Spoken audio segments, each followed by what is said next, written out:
Alright, so let me share a quick hack or trick na pwede nyong gamitin, especially if you are adult beginners, so nagsisimula pa lang kayo mag-violin and you're struggling with the motions of bowing, with the motions of using your wrist and all of those things, no? Kasi, sa kids, no, younger people, it's easier for them to understand these concepts, not because madali sa kanila explain, but because when they follow, they just do what feels right, no? Pero as you get older, your muscle moves differently kasi may alam na natin, okay, ito lang siya. So we're actually limiting ourselves. Now, kung hindi ka madalas nag-gym, no, and you feel like lalaki katawan ko or something, this is magiging counterintuitive siya. Kasi ang turo, 'di ba? Even I still hear, no, a lot of my students pag sinabi kong mag-try ka mag-gym, parang sinasabi, 'di ba bawal yun sa musicians, ganyan. But I've had a great amount of success when it comes to posture, correcting the form with this simple trick, which is to actually work out, no? So using free weights. Now, I'm not telling you to lift heavy. I'm just telling you to lift. So try nyo mag weight training, no? Kahit barbell or dumbbell lang. Why? Okay, so let's start with my experience, no? So nung nag-start ako, even after college, I think most common na nakikita sa akin is that I always slouch when I play. So kapag sa orchestra, medyo laging naka-hunch yung back ko, ganyan. Although I feel like nakaka-apekto siya sa sound ko, it wasn't that big of a deal kasi okay naman, nakakapagpatunog pa rin naman ako. But when I started going to the gym and started lifting weights, yung first week ko, I still remember na parang yung feeling na masakit yung katawan mo na hindi ka makagalaw diretso. And then sa sobrang sakit niya, 'di ba? Parang sobrang sore ng mga muscles mo. Ganun na yung itsura mo. Parang stiff na stiff. Then na-realize ko na parang okay, this stiffness, this form na pinupuntahan ng katawan ko is what it wants to be in, 'di ba?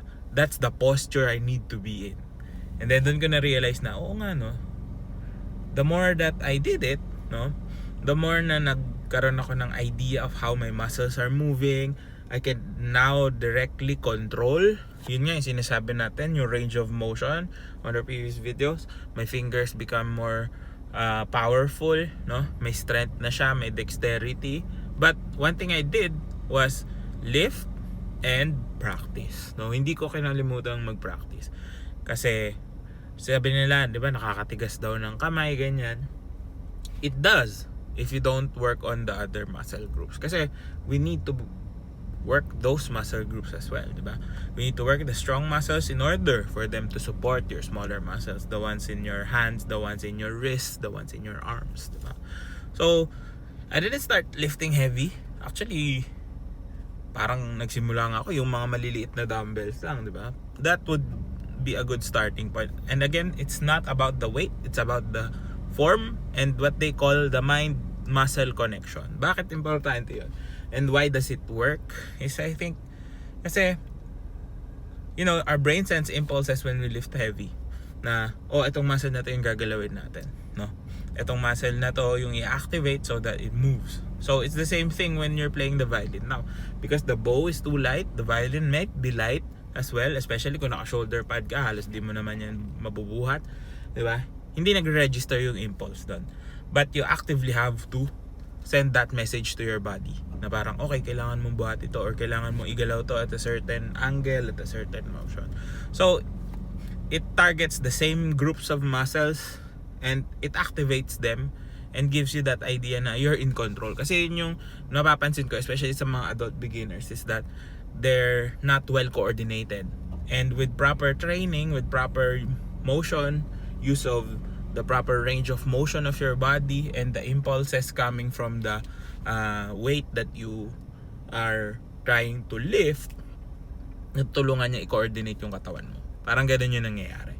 Now, not advisable for kids, of course, pero I don't know, there are studies that show na okay din lang naman daw, pero you know, this is just for adults kasi sa kids madali pa silang turuan eh. Makikinig yan kung anong sabihin natin kasi Adults, on the other hand, they have their own perception. And dun nagkakaroon ng problems kasi parang pinipilit yung gusto nila kahit nasabihin yung point mo or which part of the body to move. Iba yung experience nila dun, kaya iba yung gagalawin nila. Now, I've had some success with some of my students who I recommended do it, no? Naiintindihan na nila yung matagal na struggles. So kung nahihirapan ka sa bowing, especially, try to lift. Now, I don't advise you to do it without an instructor as well. Kasi syempre pag nagbuhat tayo, there's always a risk of injury.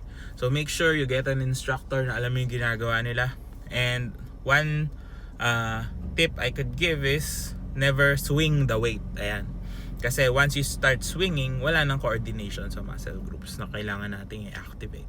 Now, it would help with your shoulders, your arms, diba? And of course, generally, kailangan din naman natin maging fit if we want to be effective musicians. No? Ako medyo... Pero we're trying our best, diba? So, try this. Kung wala kayo experience sa pagbubuhat, sa pag-gym, ganyan. Get an instructor to teach you the basics. And then, try to apply the same thinking or mindset when you start playing the violin. So again, hindi masama as long as you're not exerting too much effort and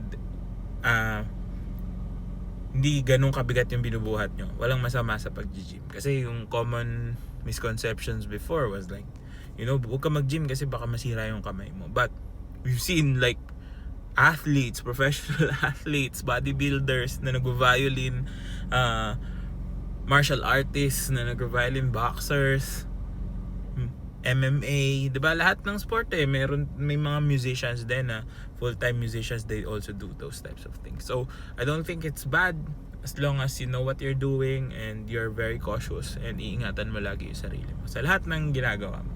Okay? So again, this is for adult beginners, not for teens, not for kids, okay? Para lang to sa mga adults struggling with their bowing. So, kung nahihirapan kayo i-coordinate yung katawan nyo, this might be a good help for you. So, sana nakatulong. And if it did, comment down below. Good luck sa inyo. And I'll see you in the next one.